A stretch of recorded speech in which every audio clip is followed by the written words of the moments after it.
आज्ञा चक्र ब्लॉक क्यों रहता है, आज्ञा चक्र ब्लॉक क्यों नहीं होता है और किन किन कारणों से हम आज्ञा चक्र से आगे जो हमारा सहस्त्रार है उस तक पहुंच ही नहीं पाते।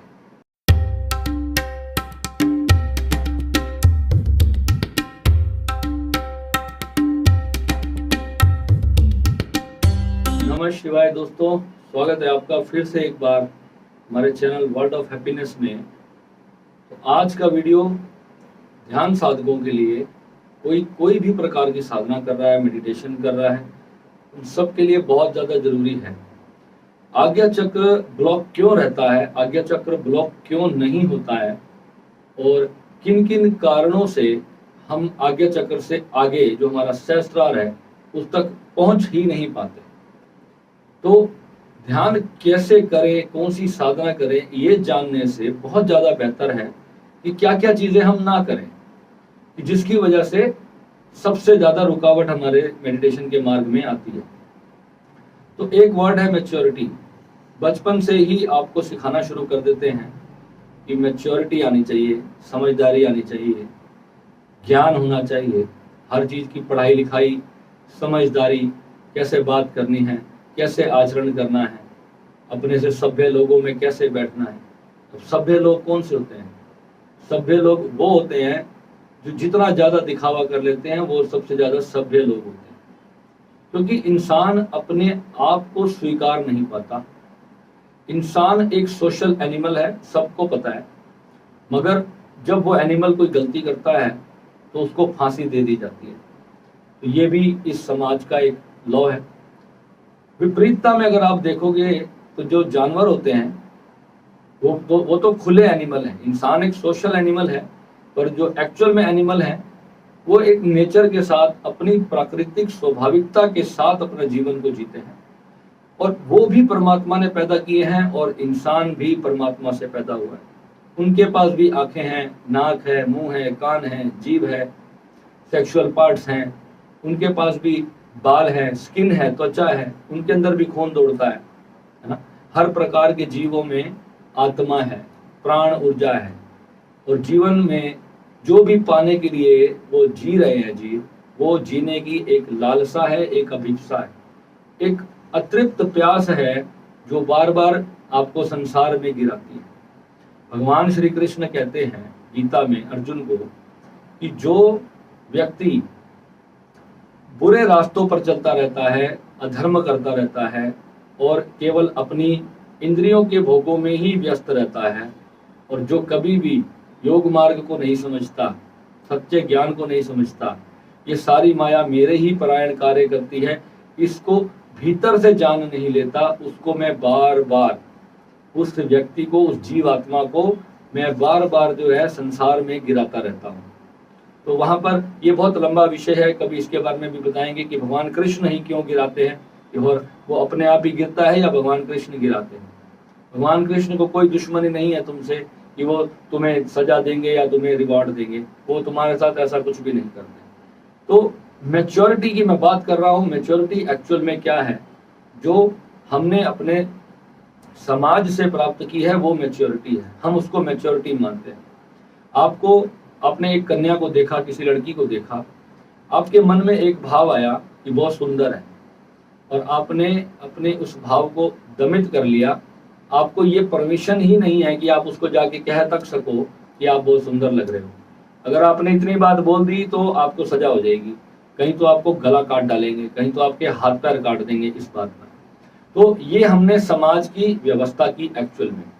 ओशो ने इस पर बहुत ज्यादा खुलकर बोला कि थोड़ा सा ओपन होना चाहिए, पर अमेरिका तो ओपन है। फिर अमेरिका में भी कहाँ सभ्यता आई, वहां पर भी वो सभ्यता नहीं, कि नेचर पूरी तरह से इंसान ने अपना एक्सेप्ट नहीं किया हुआ। ये पहली बात है। अब इसको बदलना असंभव है। अब इंसान अपनी मूल प्रकृति पे वापस चला जाए, जंगलों में, पेड़ पौधों में रहने लग जाए, अब ये एक कल्पना कपोल रह जाएगी, इसमें होना कुछ भी नहीं है। क्योंकि अब इंसान के जो संसार है वो अंत की ओर जा चुका है, और जो भी यहाँ सोच रहा है कि मैं यहाँ सदा के लिए रहने वाला हूँ, या मेरे द्वारा कोई बनाई हुई विचारधारा या मेरे द्वारा रचाई हुई कोई धर्म या मेरे द्वारा रचाया हुआ कोई भी खेल मेरे बाद भी यहाँ चलता रहेगा, ये उसकी सबसे बड़ी भूल है। क्योंकि प्रकृति जो है वो एक नियम पे चलती है, और प्रकृति के नियम जब टूटने शुरू होते हैं तो प्रकृति इंसान को ही तोड़ करके खत्म कर देती है।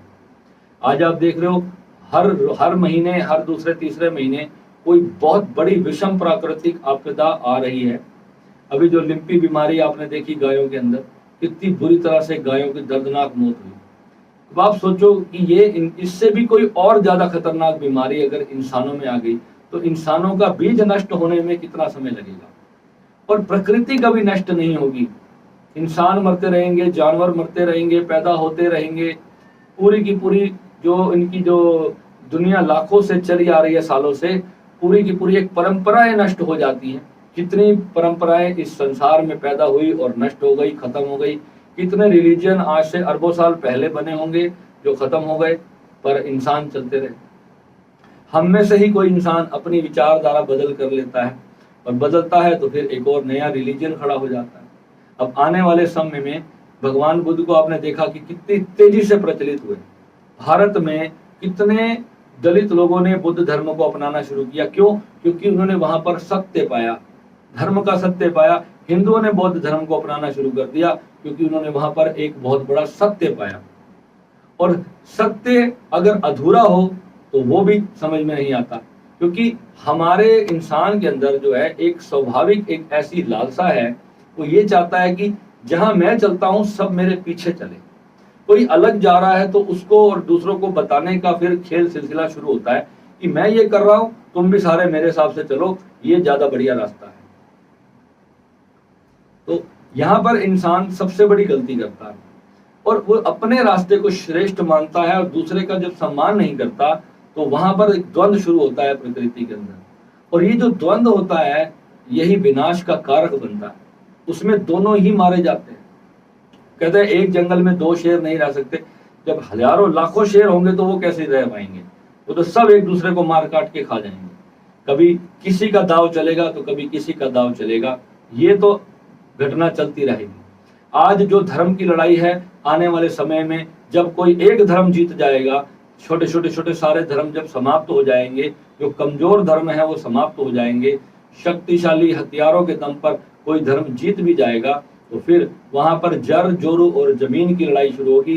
फिर वो भी कोई जीत लेगा तो फिर अनाज और पानी की लड़ाई होगी। वो भी कोई जीत जाएगा तो फिर रक्त की लड़ाई होगी। उसके बाद भी अगर कोई जीत जाएगा तो फिर रहने के लिए छोटी सी जमीन की एक कमरे के लिए लड़ाई होगी। क्योंकि इंसान की आबादी निरंतर बढ़ती चली जाएगी। इंसान की आबादी कभी नहीं रुकेगी, और धरती पे किसी भी जीव की आबादी कभी नहीं रुकेगी। हर जीव बढ़ता चला जाएगा, या तो इंसान उनको खा जाए या वो जीव इंसान को खा जाए, तो वो सरवाइव करेगा। और जब प्रलय काल आती है तो विज्ञान इस बात को अच्छी तरह से जानता है कि प्रलय आती ही आती है। विज्ञान ने हमारे धर्म की, सनातन धर्म की एक ही बात को एक्सेप्ट करके रखा है कि यस, दुनिया एक दिन समाप्त होगी। और सूर्य की भी उम्र है, ये विज्ञान भी मानता है, और हमारे शास्त्रों ने तो लाखों साल पहले ये बात कह दी। तो हर चीज समाप्त होनी है। इस सब के अंदर हम अपने आप को कैसे चला रहे हैं, ये हमारी मैच्योरिटी तय करेगी। अब हमारी मैच्योरिटी, किसको मैच्योरिटी मान के बैठे हम लोग? हमने मैच्योरिटी शब्द जो रखा कि हम समझदार हैं, किस चीज को हमने समझ मानी? अपनी आत्मा की हत्या कर देना, अपने जज्बातों की हत्या कर देना, अपनी फीलिंग्स को मार करके दूसरे नकली समाज के अंदर एक दूसरे को प्रसन्न रखने के लिए, दूसरे को यूज करने के लिए, दूसरे से कुछ प्राप्त करने के लिए हम अपनी आत्मा को जब मार देते हैं, अपनी उस निर्मलता को, जो हमारे अंदर एक छोटा सा हंसता खेलता बच्चा है, जो बचपन हमें परमात्मा ने दे के पैदा किया था। जब आप एक छोटे से बच्चे को देखोगे ना, 1 साल के बच्चे को आप देखोगे, उसकी मुस्कान देखो, वो कैसे खेलता है। वो किसी से प्यार करता है, किसी से झगड़ा करता है तो अपनी छोटी छोटी इच्छाओं के लिए करता है। उसे पता नहीं है कि क्या भला है क्या बुरा है। कभी वो मजाक में बिजली की तार को भी छू देता है, गलती से सीढ़ियों से गिर जाता है, चोट खा लेता है। सीख सीख के समझता है, वो प्रौढ़ता है, उसके अंदर समझ आती है। उसको समझ कहते हैं, उसको मैच्योरिटी शब्द नहीं कहेंगे। मैच्योरिटी एक अंग्रेजी का शब्द है और बहुत बड़ा नकारात्मक शब्द है वो मेरी शब्दकोश के अंदर। क्योंकि मैच्योरिटी हम जो पढ़ा रहे हैं अपने समाज को, वो ये मैच्योरिटी समझा रहे हैं कि जो दुनिया चाहती है वैसा जियो, जो तुम्हारा समाज चाहता है वैसा तुम जियो। और इसके कारण हमारी आत्मा मर रही है, हमारी असल जो अंतर की हमारी जो खुशी है, जो हमारा जीवन है, उसकी मृत्यु हो रही है। हर व्यक्ति से पूछ लो, कोई भी व्यक्ति से आप पूछोगे कि तू कैसा जीना चाहता था, क्या तू वैसा जी रहा है? क्या सच में जहां तू काम कर रहा है, तू बिजनेस कर रहा है या तू जॉब कर रहा है, क्या तू सच में यही जीना चाहता था? एक भी व्यक्ति आपको ये नहीं कहेगा कि हाँ सच में मैं यही करना चाहता था और मैं ये कर रहा हूँ। आप किसी बड़े से बड़े एक्टर से पूछ लो, डायरेक्टर से पूछ लो, किसी प्रधानमंत्री से पूछ लो, वो भी कहेगा मैं ये नहीं करना चाह रहा था पर मेरे को करना पड़ गया, मेरी मजबूरी थी, मैंने कर लिया। मैं क्यों कर रहा हूं मुझे ये नहीं पता, मेरा आनंद है इसमें या नहीं है, मेरी अंदर से खुशी भी आ रही है या नहीं आ रही। क्यों? क्योंकि हमको समाज के हिसाब से हमने अपने आप को डाइजेस्ट कर लिया है, इस बात को मान लिया है कि हमें ऐसे जीना है। अब उसमें हमारी आत्मा का कितना भी गला घुट जाए हम उसकी परवाह नहीं करते, बड़े बड़े त्याग करते हैं। आजकल जो प्रेमी जोड़े होते हैं उन लोगों के परिवारों के अंदर मर्सी किलिंग्स होती है, ऑनर किलिंग्स होती है। क्यों होती है? क्योंकि इस धर्म के बच्चे ने उस धर्म के बच्चे को प्यार कैसे कर लिया। क्या सिर्फ भगवान को मानने का जो एक नाम हमने रखा है, सिर्फ क्या इस चीज का अंतर किसी की हत्या कर देने के लिए काफी है? और आप सोचो पूरी दुनिया में ये कब आप लोग कर रहे हो, या आप मैच्योर लोग कर रहे हो, या आप समझदार लोग कर रहे हो, जिसको धर्म का इतना ज्ञान है, जिसको सत्य का इतना ज्ञान है। आपको तो अपने शास्त्रों का पूरा ज्ञान है, आप तो अपने भगवान को, अपने परमात्मा को, अपने मालिक को सब कुछ जानते हो कि उन्होंने किस तरह प्रेम की परिभाषा दी है आप लोगों को। और आप लोग प्रेम के नाम पर एक दूसरे की हत्या कर देते हो। अभी कल ही मैंने देखा कि मेरठ में एक बच्चे की हत्या कर दी, उसका सिर धड़ से अलग कर दिया गया क्योंकि उसने दूसरे संप्रदाय की बेटी से प्यार कर लिया। कितना बड़ा अपराध जघन्य कर देते हैं वो मैच्योर लोग। वो ये नहीं सोचते कि वो भी किसी का बेटा होगा, वो भी किसी की बच्ची होगी। और ये मैच्योरिटी हमारा समाज में सिखा रहा है। और आप पूरे समाज को नहीं बदल सकते, आप केवल अपने आप को बदल सकते हो। ध्यान में भी, साधना में भी कुछ अगर प्राप्त करना है तो पहले अपने भीतर के जो द्वार बंद है ना, ये आज्ञा चक्र जो है ना और हमारा जो अनाहत चक्र है, ये दो ऐसे चक्र होते हैं जब हमारे बीच में इतना सा रत्ती का भी द्वंद्व होता है ना तो ये बंद हो जाते हैं, ये ब्लॉक हो जाते हैं। ये सत्य के साथ खुलते हैं, ये एक्सेप्टेंस से खुलते हैं, जो जीवन है ये खुशी से खुलते हैं, ये दुख में बंद हो जाते हैं। इनकी गलती है, इनका कसूर ये है, अगर इनको दुख मिलेगा तो ये अपने आप बंद हो जाएंगे, आपका अनाहत चक्र भी और आपका आज्ञा चक्र भी। अब आप जब किसी की हत्या कर रहे हो तो आप ये सोच के चलो कि आपके अंदर के जो चक्र हैं, जो परमात्मा ने आपके अंदर बख्शे हैं, हर धर्म के व्यक्ति के अंदर बराबर चक्र हैं। 7 चक्र हर व्यक्ति के अंदर हैं, चाहे वो हिंदू है, चाहे वो मुस्लिम है, चाहे वो किसी भी धर्म का क्यों ना हो, उसकी आत्मा तो एक जैसी है। खून के ब्लड ग्रुप तक अलग हो सकते हैं, पर जो तुम्हारे अंदर जो आत्मा बैठी है ना, जो तुम्हारे अंदर ईश्वर बैठा है, वो एक ही बैठा है। जो सबको देखने का जो एक तत्व है, जो हर जीव के अंदर, जिसको दर्द होता है, जिसको प्रेम होता है, जिसको खुशी होती है, जिसको नफरत होती है, जिसको घृणा होती है, वो सब के अंदर एक जैसी है। हर व्यक्ति की जो टीचिंग है उसको थोड़ा सा वो ज्यादा क्रोधी बना सकती है या थोड़ा सा शांत बना सकती है, और बस इतना ही फर्क है। ये जो आप धर्म की आज लड़ाई देख रहे हो, उसका कारण सिर्फ इतना है कि एक धर्म किसी को क्रूरता की तरफ ले जा रहा है और एक धर्म आपको शांति सिखा रहा है। तो जो शांति सिखा रहा है वो मारा जाएगा, वो समाप्त हो जाएगा, वो ज्यादा दिन सरवाइव नहीं कर पाएगा। और क्रूरता करना भी क्या सच्चाई है? शांति के मार्ग में समाप्त हो जाना भी मेरे हिसाब से वो अच्छा है। ऐसा धर्म समाप्त ही हो जाए, वो जो जितनी चेतनाएं उस धर्म के अनुसरण करते हुए जिएंगी इस संसार में, कम से कम वह शांत होकर के परम सद्गति को, मोक्ष को प्राप्त करेगी। और जो क्रूरता वाली चेतनाएं होंगी वो इस संसार में अरबों समय का, अरबों काल तक का समय, अरबों लाखों साल तक का वो समय जो है, वो क्रूरता जैसी, नर्क जैसी जीवन यातना भोगने के लिए वो आत्माएं प्रशस्त होंगी और उनको अरबों लाखों सालों तक इसी संसार में दुखद कष्ट भोगने पड़ेंगे। और जो शांत होकर के शांति भाव से समाप्त होगा, अपने शरीर को छोड़ करके त्याग करेगा, वही केवल अपने परम रूप को सिधारेगा। परम रूप का मतलब, अब इस शब्द को भी मैं कभी एक्सप्लेन करूंगा, परम धाम कहना गलत है, परम रूप को स्वीकारेगा। परम रूप पा लेना ही वास्तविकता में चेतन की सबसे बड़ी सच्चाई है। और ऊपर कोई परम धाम नहीं है जहां पे तुम्हें जाना है। जहां हो यहीं पर ही रहना होगा। मरने की जिस जगह, जिस पॉइंट पर तुम मरोगे, उसी जगह से होकर के जागृत हो सकते हो। वहां से कहीं ट्रैवल करके तुम कहीं नहीं जाओगे। आत्मा स्थिर है, स्थिर, अविनाशी है। आत्मा चलायमान नहीं। ये जगत की ऊर्जा चलायमान है, पर जो परमात्मा और आत्मा जो बात है, ये कभी भी चलायमान नहीं। मैच्योरिटी अपने आप को मार करके, अपने अंदर के छोटे से बच्चे को मार करके अगर हम मैच्योर बन गए, अपनी आत्मा की प्रसन्नता को मार दिया केवल इस संसार के नियम पालन करने के लिए, तो that is only your own death. Maturity नहीं, वो आपकी खुशी की, आपकी अपनी आत्मा की मृत्यु है। तो क्या पाकर के जाना है, ये हमें स्वयं चुनाव करना होगा, खुद जागना होगा और दूसरों को जगाना होगा। क्योंकि जब तक पूरा समाज खुशी के लिए तैयार नहीं होगा, एक साथ जब कोई ईद और दिवाली नहीं मनाएगा, एक साथ जब एक दूसरे के साथ जब प्रणय संबंधों को स्वीकार नहीं किया जाएगा, एक दूसरे के बच्चों को अपना बच्चा मान करके उन्हें खुशी नहीं दी जाएगी, तो तब तक जो है ये हत्याओं का सिलसिला चलता रहेगा। लोग पैदा होते रहेंगे, मरते रहेंगे और धर्म का कुछ बिगड़ेगा नहीं। धर्म अंत में समाप्त हो जाएगा। धर्म एक रूखा सा फल रह जाएगा जिसको ना खाने में स्वाद आएगा ना कुछ होगा, वो नष्ट हो जाएगा पूरी तरह से। जो सच्चाई है, उस जिस चीज के लिए धर्म की शुरुआत की गई थी, ये सदग्रंथ बनाए गए थे, जो चीज वो देना चाहते थे आप लोगों को, वही चीज ही अगर मिस हो जाए, अगर आप लोग अपनी अंतरात्मा से पूछो, जितने भी हो, मैं किसी एक रिलीजन की बात नहीं कर रहा, मैं प्रत्येक रिलीजन की बात कर रहा हूँ।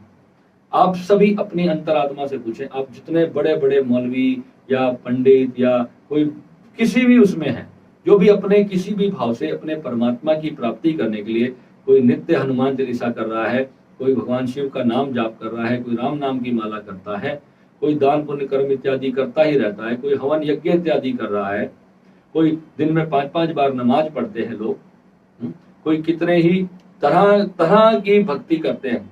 पर आप अपने आप से पूछिए कि जिस भी मार्ग से मैं चला हूं आज तक, अगर मेरी 30 वर्ष की आयु है और 30 वर्ष से मैं एक मार्ग को फॉलो कर रहा हूं, क्या मुझे मेरा परमात्मा, मेरा ईश्वर, मेरा अल्लाह, मेरा मालिक मिल गया? अपने आप से यह सवाल करना है, क्या इस मार्ग पे चलते हुए मेरा मालिक मुझे मिल गया? अगर आपको मिल गया है तो आप मेरे पास आइए, मैं आपके मार्ग को सच्चे हृदय से पूरी समाज के सामने स्वीकार करने को तैयार हूं। अगर आप अपनी अंतरात्मा से हृदय पे हाथ रख के कहें कि इस मार्ग पर मैं 30 वर्ष चला और मुझे प्रभु के दर्शन हुए, मुझे प्रभु की प्राप्ति हुई, और जिसे प्राप्ति हुई है उसे गुरु के मार्ग से प्राप्ति हुई है। गुरु स्वयं ये बात आकर कह देंगे कि बेटा हमें तो इस मार्ग से प्राप्त हुआ है। तो सबसे बड़ी मैच्योरिटी है अपने अंदर के जो कपट है, जो झूठ है, उसको स्वीकार लेना, अपनी कमियों को स्वीकार लेना कि ये मनुष्य की देह है, इस देह को क्रोध आता है, इस देह में काम वासना उठती है, इस देह में तरह तरह के प्रलोभन जागृत होते हैं, और इसी देह में रहकर उस अल्लाह ईश्वर राम की भी प्राप्ति होती है। केवल इस बात को स्वीकारना इस संसार की सबसे बड़ी मैच्योरिटी। और जो प्रेम को ही नहीं स्वीकार सकते, वो ईश्वर को कहां स्वीकारेंगे? वो तो बहुत ज्यादा बड़ा तपस्या का मार्ग है, उसमें तो पूरी जिंदगी अपनी घुटने रगड़ के चलना पड़ता है, तब जाकर के उसकी प्राप्ति हो। एक व्यक्ति मुझे मिला कल, मुझे कहता है, भाई तू तो अपना YouTube चैनल चला रहा है, तू तो बहुत पैसे कमा रहा होगा। मैंने कहा भाई आजा तू भी कमा ले। कह रहा है क्या करना पड़ेगा? बाबा बनना पड़ेगा। मैंने कहा बाबा बन जा भाई, सारे बाबे पैसे कमा रहे, तू भी कमा ले। तो कहने का भाव क्या है, लोगों के अंदर मानसिकता देखो, लोगों की सोच देखो। मैंने उसको कहा यहाँ पहुंचने के लिए तेरे को बेटा 22 साल तक साधना तपस्या करनी पड़ेगी। अब 22 साल या तो तू मेहनत कर ले, उसकी उम्र ही टोटल अभी 28 साल की होगी या 27 साल की होगी। 22 साल अगर मैंने अपने जीवन के ध्यान मार्ग को दिए, योग मार्ग को दिए, और सर्वाइवल के लिए मैं कुछ तो करता ही। अगर मैं यहाँ बैठ कर ना बोलता तो मैं कहीं किसी का वजन उठा रहा होता, कहीं मजदूरी कर रहा होता, या किसी होटल में मैं वेटर होता, या मैं किसी बैंक का मैनेजर होता, या मैं कोई एडवोकेट होता, या मैं कोई नेता बन जाता, मैं किसी मंदिर का पुजारी हो जाता। कुछ तो करता ही, रोटी तो मैं खाता ही ना। तो परमात्मा ने आपके भाग्य में, आपकी कुंडली के अंदर आपके कर्म तक लिखे हैं कि आप ये कर्म करोगे। एस्ट्रोलॉजी में इतना तक आता है कि आप कर्म ही ये चुनोगे। आपको भगवान ने इतना अपने अधीन रखा हुआ है कि आप किसी की हत्या करोगे तो वो भी आपकी कुंडली में लिखा है, और आपकी हत्या होगी ये भी आपकी कुंडली में लिखा है। पर इस ट्रैप से बाहर कौन निकलेगा? केवल जो साक्षी हो जाएगा, जो परमात्मा स्वयं हो जाएगा, इसके भीतर अल्लाह प्राण परमात्मा ईश्वर प्रभु राम कृष्ण वाहेगुरु जिसके भीतर जागृत हो जाएगा। ये मैं सब नाम इसलिए ले रहा हूं कि कोई ये ना कहे कि उस परमात्मा को मेरे गुरु भगवान के नाम से नहीं हुआ है। वो परमात्मा है जो परम आत्मा है। जैसे हम आत्मा है, हमसे जो परे, जो हमसे बहुत विराट, जो इस जगत के एक एक कण में जो स्थित है, वो परमात्मा है। हम उसको अल्लाह कहें, सदगुरु कहें, वाहेगुरु कहें, राम कहें, जीसस कहें, इससे कोई भेद नहीं है। पर इतनी सी बात हजारों सालों से आपके कान में डाली जा रही है। जिसने जान पाया, जिसने समझ लिया, उसने आपको सबको एक ही बात समझाने की कोशिश की है कि पानी और वाटर में कोई भेद है ही नहीं। फिर ये कैसी मूर्खता लेकर चल रहे हो कि मैं पानी कहूंगा, तूने वाटर कैसे कह दिया? ये कैसी बेवकूफी है, मुझे तो ये समझ नहीं आती। और आप अपने आप को इंसान कहते हो। किसी ने सर पे पगड़ी डाल ली, किसी ने दाढ़ी बढ़ा ली, किसी ने चोटी रख ली, और क्या तुम अलग हो गए? ये बात समझ नहीं आएगी क्या किसी को?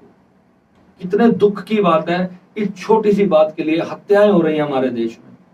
अरे कुछ धन दौलत के लिए लूटा होता, किसी स्त्री के पीछे झगड़ा किया होता, उसकी जमीन लूट ली होती, तब समझ आता। कुछ छोटा मोटा तुम्हें एक दूसरे को गाली गलौज कर दी होती, उसकी वजह से हत्या हो जाती। अरे एक परमात्मा है, उसको एक अल्लाह कह रहा है, एक राम कह रहा है, बस इतना सा फर्क है। और इसके चक्कर में हत्या हो रही है एक दूसरे की। तो आप सोचो ये कितने बड़े विनाश की तरफ हमारा देश जा रहा है। और कौन इस पर चर्चा करेगा? कौन एक दूसरे को ये सत्य समझाएगा? और जो भी नेता आता है वो अपने धर्म का झंडा उठा के खड़ा हो जाता है। अगर सारे अपने धर्म का झंडा उठा के खड़े होंगे तो झंडों की लड़ाई होगी लास्ट में। कोई ऐसा झंडा तो उठाओ जिससे सारे झंडे एक हो जाएं और एक झंडा बने, किसी एक धर्म का झंडा बने। और अगर कोई शुरुआत करता है तो उसकी आवाज दबाने की कोशिश की जाती है। मैं सारे भाइयों को, बहनों को, सबको कह रहा हूं ताकि सारे इस बात को समझें। सबसे बड़ी मैच्योरिटी क्या है? प्रेम है सबसे बड़ी मैच्योरिटी। खुश रहो, दूसरों को भी खुश रहने दो, खुद भी जियो, दूसरों को भी जीने दो। इससे बड़ी क्या मैच्योरिटी है संसार में?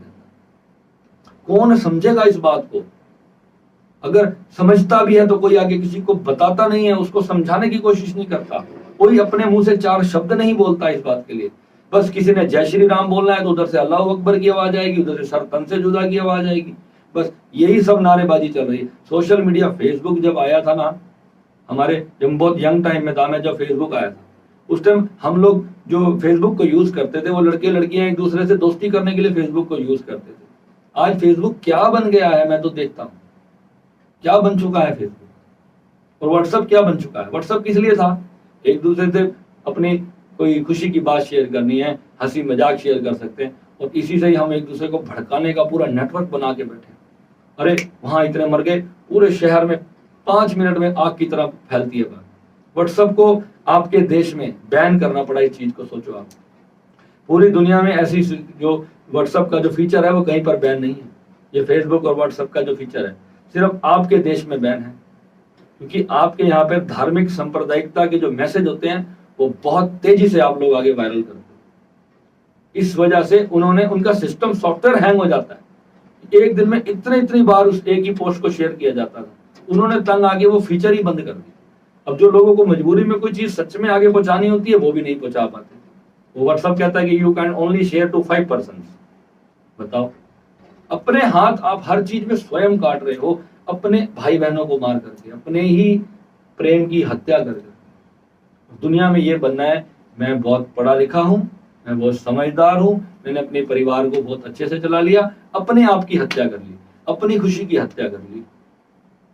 और जिस चीज के लिए धरती में जन्म लिया था, 9 महीने माँ के पेट में उल्टे लटक के जिस चीज को पाने के लिए, जिस प्रेम को, जिस खुशी को, जिस आनंद को जीने के लिए ये मनुष्य शरीर धारण किया था, वही समाप्त करके जा रहे हैं।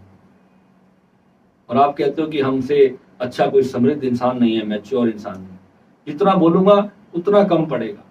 फिर आप कहें कि मुझे परमात्मा का पता नहीं है, मेरे को भीतर से कोई प्राप्ति नहीं होती है, मेरा ध्यान क्यों नहीं लगता? कैसे लगेगा? अंदर इतने सारे भूचाल चल रहे हैं, अंदर से पूरी अतृप्ति है, अशांति है, दुख है, द्वेष है, अंदर कुछ प्राप्ति नहीं हुई है जीवन में, और नकली रिश्ते जी रहे हो, जिनके साथ हो उनके साथ खुश नहीं हो, और जिनके साथ होना चाहते हो उनके साथ हो नहीं सकते हो। ऐसा फेक ड्रामा, किसी की मृत्यु पे कोई जाता है, वो कहता है अरे यार वो यार उसकी क्रिया थी, वो तो आया नहीं, मैं भी नहीं जाऊंगा, वो मेरे दादाजी की डेथ पे वो नहीं आया था, मैं किस लिए जाऊं। अच्छा मेरी शादी पे नहीं आया था खाना खा के चला गया, 500 रुपए दे के गया, मैं तो उसकी शादी पे 21,000 रुपए दे के आया था, 11,000 रुपए दे के आया था, इन्हें मेरी शादी पे 1100 रुपए सगन डाला। ये छोटी छोटी चीजों से, इन चीजों से तुम मैच्योर बनते हो। उसने इतना किया था, अब मेरे को डबल करना पड़ेगा यार, अगली बार मेरे 4 बच्चे बैठे, मुझे और डबल करना पड़ेगा। वो आया था, एक दूसरे के दुख सुख में पूछने जाते हो तो फॉर्मेलिटी करने के लिए, ये नहीं कि सच में मेरे दोस्त के घर कोई समस्या है, मुझे जाके देखना चाहिए, ये भाव नहीं आता है। मजबूरी लेके जाती है कि यार मैं नहीं जाऊंगा तो कैसा सोचेगा अगला। तो ये सब चीजें आपके आज्ञा चक्र को ब्लॉक करके रखी हुई हैं, आपके नाभ चक्र को, आपके नाभि चक्र को पूरी तरह से ब्लॉक करके रखी। और फिर बैठे हैं ध्यान में, तो वही दोस्त याद आएगा, तो वही सब चलेगा जो आपने अंदर बसा के रख लिया। जब तक आपका संसार पूरी तरह से शांत नहीं होगा, आपका भीतर का संसार शांत नहीं हो सकता। ऊपर से कितनी साधना कर लो, कितने मंत्र जप कर लो, मैच्योरिटी नहीं आएगी। मैच्योरिटी आएगी भीतर से, जब मन सद जाएगा, जब परम सत्य अंदर से सद जाएगा, जब बाहर की आग बुझा लोगे ना, तब भीतर की शांति होगी। और गुरु आपको क्या सिखाते हैं, बाहर आग लगी है, लगी रहने दो, उसमें और घी जाता है तो जाने दो, भीतर को शांत कर लो। तो भीतर को शांत करोगे तो बाहर अपने आप शांत कर पाओगे, भीतर से शांत होगे तो बाहर की समझ को देख पाओगे। कि बाहर कई बार आग लग भी जाएगी तो तुम बड़ी शांति से, बड़ी समझ के साथ उसको बुझा पाओगे। ध्यान का सिर्फ एक ही यही रहस्य है। ध्यान करने का मतलब केवल इतना ही है, पर तुम समस्या पर ध्यान दोगे तो समस्या बढ़ेगी। समस्या पर ध्यान देने से समस्या ही बढ़ेगी, शांति नहीं बढ़ेगी।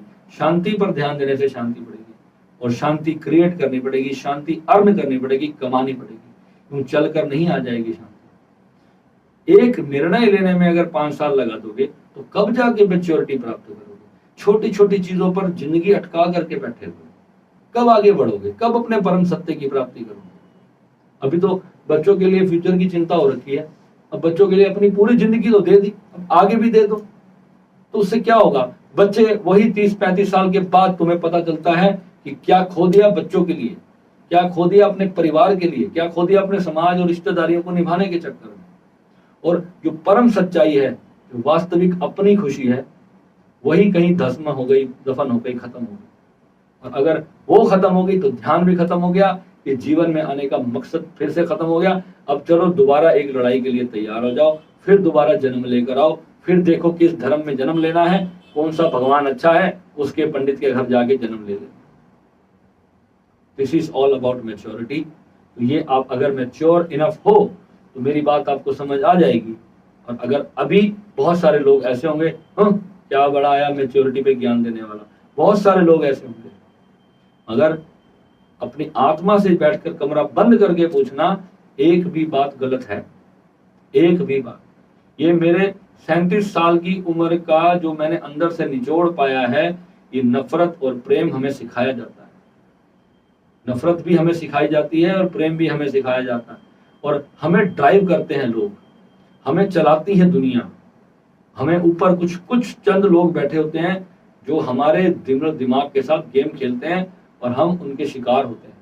हम नफरत भी, हमें बताया जाता है कि इससे नफरत कर, इससे प्यार कर, इससे नफरत कर, इससे प्यार कर, इस धर्म से नफरत कर, इस धर्म से प्यार कर, ये तेरा अपना है, ये तेरा दुश्मन है, ये तेरा अगेंस्ट है, चाहे वो बेचारा तेरा भाई जैसा तेरे से प्यार करता हो। और उधर उसको भी विपरीत सिखाया जाता है। अब आप दोनों जब कहीं किसी धार्मिक स्थल पर मिलोगे, किसी सड़क पर, किसी चौराहे पर, किसी नेता की रैली में मिल जाओगे, तो वहां तुम एक दूसरे के लिए पत्थर उठा के खड़े हो जाओ, क्योंकि दोनों का माइंडसेट पहले से पूरी तरह से तैयार है।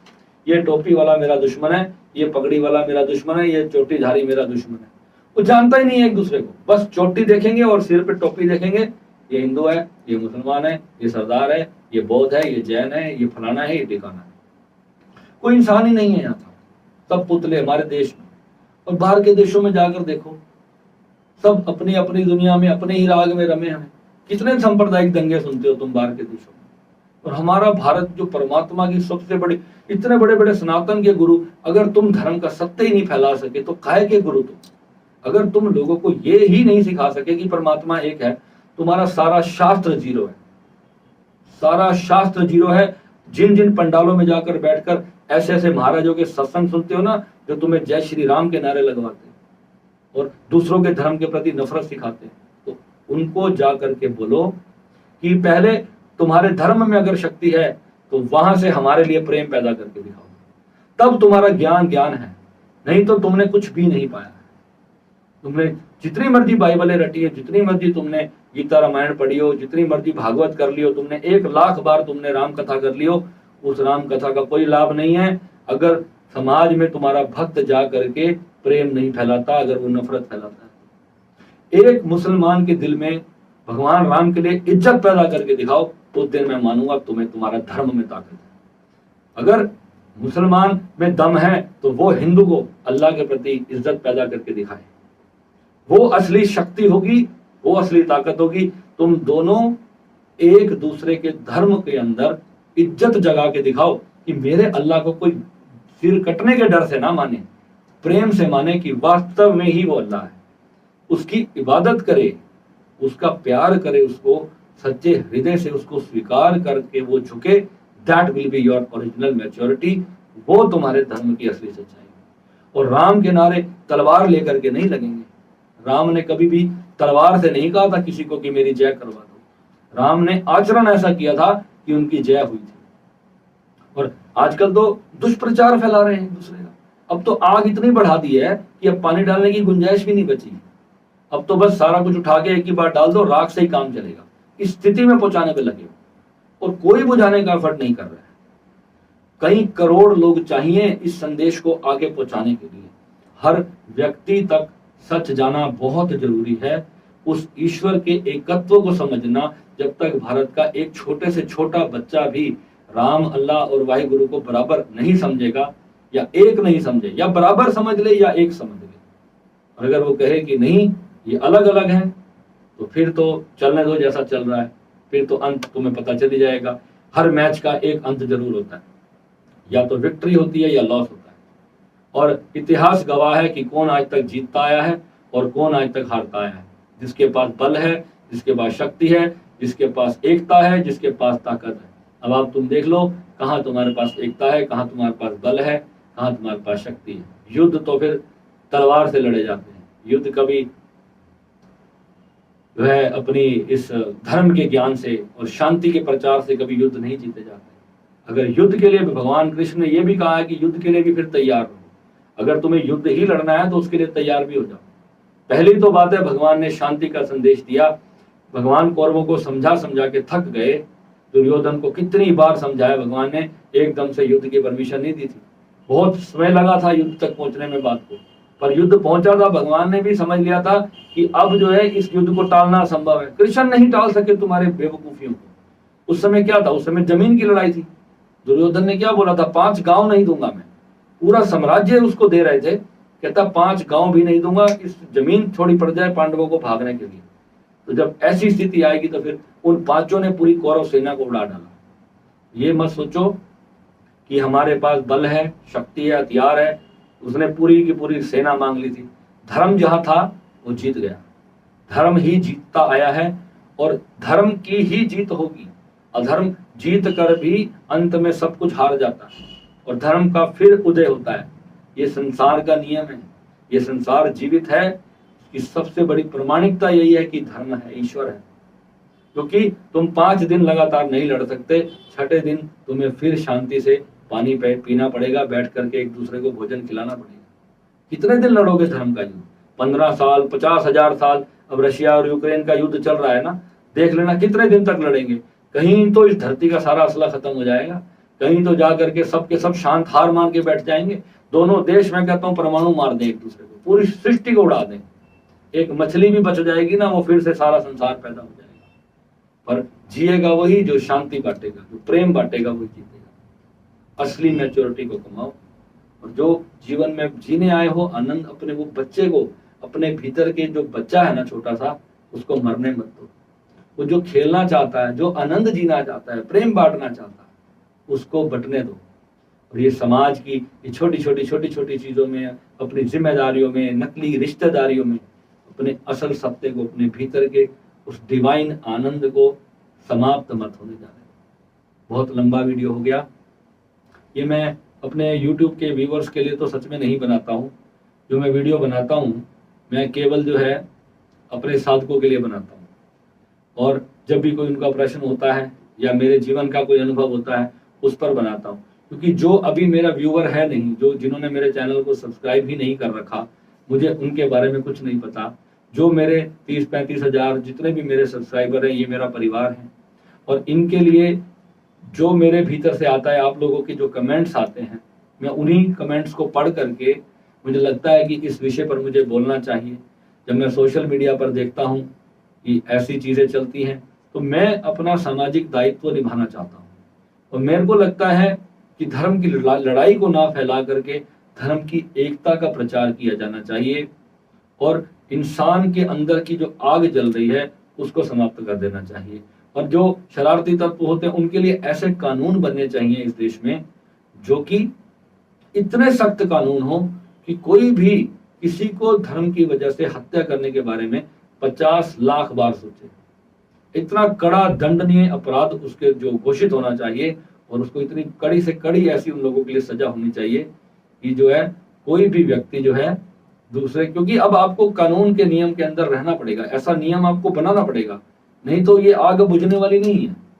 तो जो पॉसिबल हो सकता है, मैंने इस वीडियो के माध्यम से सरकार तक अपनी बात पहुंचाने की कोशिश की है कि सरकार भी कोई एफर्ट करे जिससे कि एकता बने। जहां पर कोई भी नेता जाए और वो सिर्फ हिंदू की बात करे या सिर्फ मुस्लिम की बात करे, और मुस्लिम सिर्फ मुस्लिम की बात करे, हिंदू की बात ना करे, बाकी धर्म तो अभी है ही नहीं, बाकी तो धर्म गिनती में ही नहीं आ रहे। जब उनकी थोड़ी आबादी बढ़ेगी तो फिर पता चलेगा, वो भी अपना अपने हक की रोटी मांगना जब शुरू करेंगे, तब आग और बढ़ने वाली है, अभी कम नहीं होने वाली है। छोटे छोटे 2-4 रिलीजन हैं हमारे देश में जिनको बहुत सस्ते में और बहुत हल्का समझा जा रहा है, और मैं आपको लिख के देता हूं, वो इस देश की नक्शा बदल देने के लिए तैयार है। जो हमारे सिख धर्म है, ये पूरे देश का नक्शा बदल देने के लिए पर्याप्त है। 1 से 1.25 लाख लड़ने के लिए तैयार है, एक अकेला 1.25 लाख से लड़ सकता है, ये उनके अंदर जज्बा है। ये मत सोचना कि कोई बहुत बड़ा शक्तिशाली है और कोई धर्म के नाम पर जो है हमारे गले काट के चला जाएगा। चूड़ियां किसी ने भी नहीं पहनी है। शांति से, प्रेम से, आनंद से, सच्चाई को समझ करके जब हम एकत्व का, प्रेम का संदेश देंगे और अपनी इस सारी शक्ति को विदेशी ताकतों के खिलाफ, जो बाहर से हमारे को तोड़ने का काम करती हैं, इस सारी पावर को वहां लगाएंगे, तब ये संसार हमारा बढ़िया चलेगा, तब हमारा देश दुनिया का सबसे ऊपर देश होगा। और अगर हम यही सब करते रहे, भड़काते रहे, एक दूसरे की मारते रहे, तो दैट्स ऑल, चलता रहेगा। ठीक है, सत श्री अकाल, अल्लाह हाफिज, जय Shri Ram, God bless you. सब एक है नाम, कोई फर्क नहीं पड़ेगा। नमस्कार।